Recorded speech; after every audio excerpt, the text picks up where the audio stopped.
Dans cette vidéo, je vous propose d'étudier la notion de dénombrement et de combinatoire. Pour aborder le chapitre de dénombrement et de combinatoire, il faut maîtriser absolument du vocabulaire qu'on aura tout au long de ce chapitre. Donc dans cette vidéo, on va commencer par revoir le vocabulaire essentiel au chapitre et on abordera ensuite les différentes notions que vous verrez tout au long de ce chapitre. Commençons donc par le vocabulaire. Pour vous illustrer tous les différents thèmes essentiels à ce chapitre, je vais vous prendre un exemple. On va considérer un ensemble, que je vais noter E, qui contient les chiffres 1, 2, 3 et 4. Ça, c'est un ensemble à 4 éléments. Donc vous verrez, tout au long du chapitre, on va parler de cette notion d'ensemble et le nombre d'éléments associés à cet ensemble. La première chose à connaître, c'est ce qu'on appelle le cardinal de E. Qu'est-ce que ça veut dire le cardinal de E? Ça signifie tout simplement le nombre d'éléments contenus dans E. Donc cardinal de E, c'est nombre d'éléments de E. Ici, dans mon exemple, combien j'ai d'éléments dans mon ensemble? J'en ai 4, puisque j'ai 1, 2, 3, 4. Donc ça, normalement, c'est assez simple.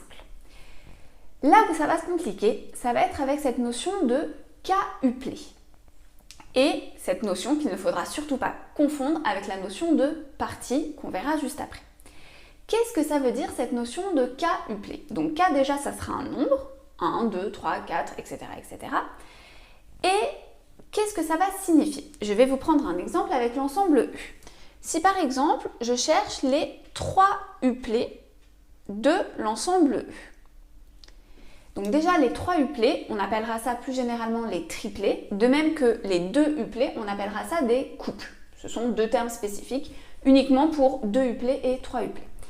Les 3 uplés, qu'est-ce que ça va être? Ça va être tout ce qu'on va pouvoir former avec 3 éléments à partir de l'ensemble E. Je vous prends un exemple. 1, 2, 3. Ça, c'est un triplet de l'ensemble E. Je peux aussi vous écrire 3, 1, 2. Ce sera un autre triplet de l'ensemble E. Donc là, on remarque que les deux triplets que je vous ai écrits contiennent les mêmes nombres, mais ils ne sont pas dans le même ordre. Eh bien, ces deux triplets sont deux triplets différents. On se rend donc compte que lorsqu'on va parler de K-uplé, l'ordre sera essentiel, et ça, je vais vous le noter. Voyons maintenant les parties. Les parties, qu'est-ce que c'est? Ce sont des sous-ensembles de E. Donc, une partie de l'ensemble E, qu'est-ce que ça va être? Par exemple, ça peut être 1, 2, 3. Et vous remarquez que la partie, je l'ai notée entre accolades, puisque c'est un sous-ensemble, ça reste un ensemble. Contrairement au triplet que j'ai noté entre parenthèses. Et du coup, ici, dans notre partie, l'ordre n'aura aucune importance. Que je vous écrive 1, 2, 3, 3, 2, 1, 2, 1, 3, tout ça, ça correspond au même ensemble. Donc ici, pour les parties, l'ordre ne compte pas et ça va être super important. Et enfin, la dernière notion à connaître, c'est la notion de factoriel. Qu'est-ce qu'on appelle une factorielle? C'est lorsque vous aurez un nombre, je vais prendre par exemple 4, suivi d'un point d'exclamation. Et bien ça, qu'est-ce que ça signifie? Ça veut dire qu'on va multiplier 4 par tous les nombres qui le précèdent. Donc ici, on va faire 4 fois 3 fois 2 fois 1. Et ça correspond à 4 factoriels. Donc la factorielle d'un nombre, c'est le nombre multiplié par tous les chiffres qui le précèdent. Voyons d'abord la notion de principe multiplicatif. Donc cette notion, vous la retrouverez à chaque fois que vous aurez plusieurs ensembles et que vous souhaitez former des K-uplés à partir de ces différents ensembles. Donc on a par exemple l'ensemble E1, l'ensemble E2, etc., etc., jusqu'à l'ensemble EK. Et à partir de ces différents ensembles, on veut former des K-uplés. Ces K-uplés contiendront chacun un élément de l'ensemble 1, un élément de l'ensemble 2, un élément de l'ensemble 3, etc. jusqu'à un élément de l'ensemble K. Eh bien, l'ensemble de ces K-uplés, ça va être E1 fois E2 fois 3 petits points jusqu'à EK. Et pour savoir combien on en a, le cardinal de E1 fois E2 fois jusqu'à EK, il suffit de multiplier le cardinal de chaque ensemble. Donc on va faire cardinal de E1 fois jusqu'à cardinal de EK. L'exemple le plus simple pour que vous compreniez bien cette notion de principe multiplicatif, c'est si vous allez au restaurant. Donc imaginons vous allez au restaurant, vous avez un menu qui propose 5 entrées, 2 plats et 4 desserts. Et vous vous demandez combien est-ce qu'on peut réaliser de menus à partir de ces 5 entrées, 2 plats et 4 desserts. Donc là, nous avons 3 ensembles, l'ensemble des entrées, où on en a 5, l'ensemble des plats, où on en a 2, et l'ensemble des desserts, où on en a 4. Donc ça, je peux noter que, je vais vous mettre exemple, donc l'ensemble des entrées, l'ensemble des plats et l'ensemble des desserts. On sait que le cardinal de l'ensemble des entrées, c'est 5, puisque j'ai 5 entrées. Le cardinal de l'ensemble des plats, c'est 2, puisque j'ai 2 plats. Et enfin, le cardinal de l'ensemble des desserts, c'est 4. Et bien, pour savoir combien de menus je peux former à partir de là, ce que je vais faire, c'est que je vais multiplier tous les cardinaux entre eux.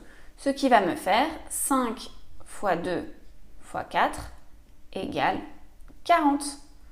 Au total, je peux former 40 menus. Ce principe multiplicatif a une petite particularité lorsque le cardinal de tous les ensembles est le même. Je vais vous prendre un exemple. Imaginons que vous avez un QCM qui comprend 10 questions. Et dans chacune des questions, vous avez 4 réponses possibles, A, B, C, D. Première question A, B, C, D, deuxième question A, B, C, D, troisième question A, B, C, D, etc., etc. Et vous vous posez la question de combien de manières est-ce qu'on peut répondre à ce questionnaire? Combien y a-t-il de façons de mettre ces réponses par rapport aux 10 questions? Donc là, nous avons en fait 10 ensembles. La question 1 est un ensemble, la question 2 est un ensemble, la question 3 est un ensemble, etc. jusqu'à la question 10. Mais la particularité ici, c'est que chaque question a le même nombre de réponses possibles. À chaque fois, on a A, B, C, D. Donc chaque question a le même cardinal. Le cardinal de la première question, c'est 4. Le cardinal de la deuxième question, c'est 4. Le cardinal de la troisième question, c'est 4. Ce qui fait que ici, on va faire 4 fois 4 fois 4 fois 4, 10 fois. Et ce qui revient à faire 4 puissance 10. Donc ça, c'est un cas particulier du principe multiplicatif lorsque tous vos ensembles ont le même cardinal. Voyons tout de suite ce qu'est un arrangement. Un arrangement, c'est lorsque l'on cherche un quadruplet d'éléments distincts d'un ensemble à n éléments. Donc là, il y a plusieurs mots qui vont être très importants dans ce que je viens de vous dire. Je vais le noter et on va voir ensemble les petits éléments qui vont vous permettre de reconnaître qu'on est en présence d'un arrangement.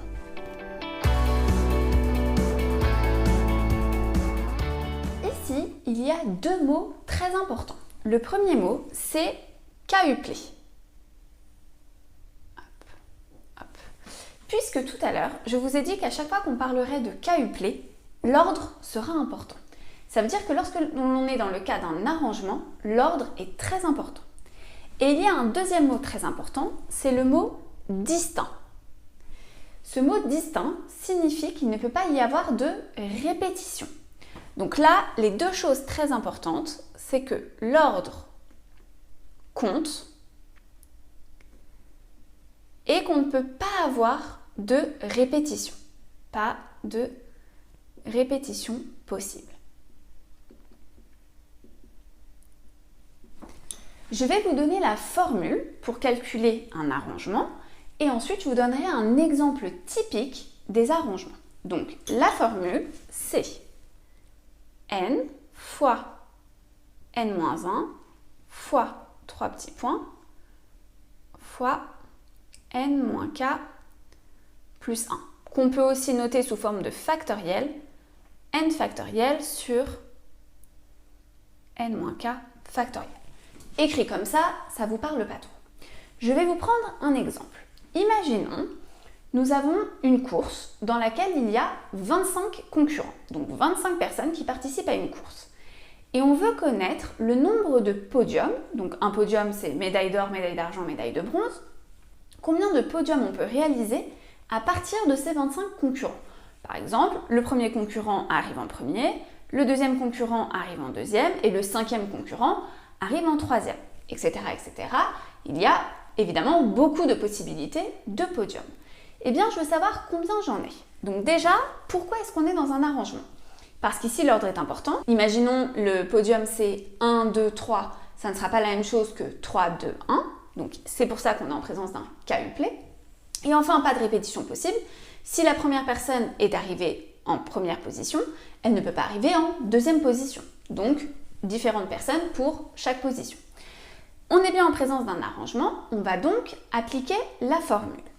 Ici, on cherche à faire des triplés, puisque notre podium représente un 3-uplet finalement, 3 personnes, parmi un ensemble qui contient à la base 25 éléments. Donc notre ensemble, je vais vous mettre exemple, notre ensemble, il contient les 25 personnes, je vais mettre P1, P2, etc. jusqu'à la personne 25. Et nous, on cherche à faire des quintuplets. Un quintuplet pourrait être P1, P2, P3 ou P3, P1, P2. Attention, ce ne serait pas le même triplet. Eh bien, pour savoir combien j'en ai, je vais appliquer la formule. La formule, elle dit que ça va faire n, donc 25 factoriel, puisque n c'est le nombre d'éléments de notre ensemble, divisé par 25 moins 3, puisque nous on cherche à faire des 3 uplets, à former des groupes de 3. Donc ça me donne 25 factoriel sur 22 factoriel. Et rappelez-vous, qu'est-ce que c'est qu'une factorielle? Ça veut dire que le 25, je dois le multiplier par tous les nombres qui le précèdent. 25 fois 24 fois 23, etc., etc. Donc ici, ça va me faire 25 fois 24 fois 23 fois 22, 3 petits points. Et en bas, je vais avoir 22 factoriel, 22 fois 21 fois 3 petits points. Et là, je m'aperçois qu'en fait, au numérateur et au dénominateur, je vais avoir beaucoup de choses en commun. Tout ce qui va être à partir de 22, puisque là j'aurai 22 fois 21, etc. jusqu'à 1, mais j'ai exactement la même chose en bas. Ce qui fait que je peux les barrer et que tout ça, ça revient à faire 25 fois 24 fois 23. Et ça correspond en fait à ce qui est écrit ici. On fait 25 fois 25 moins 1, 24, fois 25 moins 3 plus 1, et ça nous donne 23. Assez logiquement, on peut se le représenter, c'est-à-dire que pour la première personne, pour la médaille d'or, nous avons à la base 25 possibilités. Pour la médaille d'argent, on n'en aura plus que 24. Et pour la médaille de bronze, 23. Et tout ça, par curiosité, ça nous donne 13 800 podiums possibles. Voyons maintenant les permutations qui sont peut-être une des notions les plus simples à reconnaître. Pourquoi? Puisque dans des permutations, qu'est-ce qu'on va chercher? On va chercher des n uplets d'éléments distincts d'un ensemble à n éléments. Donc quelle est la différence avec un arrangement? C'est que là, je veux former des n uplets d'un ensemble à n éléments. Donc si mon ensemble contient 10 éléments, je veux former des 10 uplets. Donc je veux prendre l'ensemble des éléments de mon ensemble et je veux juste les permuter. Donc je vais vous écrire ce qu'on cherche et on verra après les notions importantes dans la définition. Ce qui est important dans ce que je vous ai noté, de même que pour les arrangements, c'est qu'on veut former des n uplets. Donc encore une fois, l'ordre va être très important. De même, on veut prendre des éléments distincts, pas de répétition possible. Et une des choses qui va nous permettre de reconnaître assez facilement les permutations, c'est ce que ici, le nombre qu'on va mettre dans nos n uplets va être le même que le nombre d'éléments que l'on a dans notre ensemble. Donc ça, je vais vous noter les 3 points essentiels. L'ordre compte. Comme pour les arrangements, toujours pas de répétition possible. Pas de répétition. Et enfin, dans nos n-uplets, on veut prendre tous les éléments de l'ensemble. Donc, n-uplets formés de tous les éléments, de l'ensemble. Tous les éléments de l'ensemble.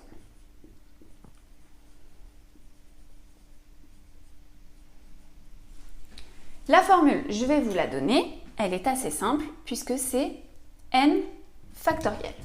Donc si par exemple on a 10 éléments dans notre ensemble et qu'on veut faire des 10 supplés, on va faire 10 fois 9 fois 8 fois 7, etc. C'est une particularité des arrangements, c'est juste que dans les arrangements, quand on fait notre factoriel, on s'arrête, ici dans mon exemple du podium, on a fait 25 fois 24 fois 23. Je me suis arrêtée à 23 puisque je veux médaille d'or, médaille d'argent, médaille de bronze. Je veux faire des 3 uplés. Mais comme ici, je veux faire des 10 uplés de mes 10 éléments, je vais aller jusqu'au bout. Donc, je vais faire n fois n-1 fois n-2, etc., etc. Un exemple typique des permutations faciles à comprendre, ce sont les anagrammes. Donc, je vais vous noter cet exemple. Si je prends par exemple les lettres du mot Marie, donc on a M, A, R, I et E. Et je veux savoir combien d'anagrammes a le prénom Marie. Le nombre d'anagrammes, qu'est-ce que c'est? C'est le nombre de mots que je peux former à l'aide des lettres du mot Marie. Donc pour ça, qu'est-ce que je veux faire? Je veux former des mots de 5 lettres à partir des 5 lettres du mot Marie, des 5 uplés d'éléments distincts d'un ensemble à 5 éléments. Je suis bien dans une permutation et ce que je veux faire en fait, c'est juste permuter les lettres. Eh bien, pour savoir combien j'ai d'anagrammes, j'ai juste besoin de faire la formule 5 factoriel. Ce qui va me donner 5 fois 4 fois 3 fois 2 fois 1 et ce qui donne 120. Il y a donc 120 anagrammes au prénom Marie. Il nous reste une dernière notion à connaître, c'est la notion de combinaison. Et là, ça vous pose toujours problème parce que vous avez beaucoup de mal à voir la différence entre combinaison et arrangement. Donc là, c'est vraiment les énoncés, qui parfois d'ailleurs ne sont pas forcément très clairs, qui vous permettent de faire la distinction entre combinaison et arrangement. Puisqu'une combinaison, qu'est-ce que ça va être? Ça va être une partie de k éléments d'un ensemble qui en contient n. Donc là, je n'ai pas dit k uplé, j'ai prononcé le mot partie. Rappelez-vous, une partie, qu'est-ce que c'est? C'est un sous-ensemble de notre ensemble. Et là, l'ordre ne compte pas.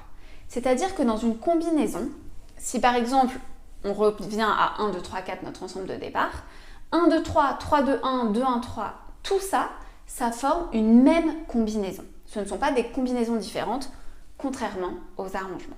Je vais vous noter la définition et on va voir ça ensemble.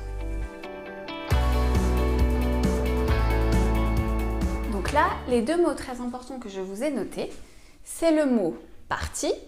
Et rappelez-vous, dans une partie, l'ordre ne compte pas, et des éléments distincts. Donc, je vais vous noter ça, l'ordre ne compte pas, et encore une fois, on n'a pas de répétition.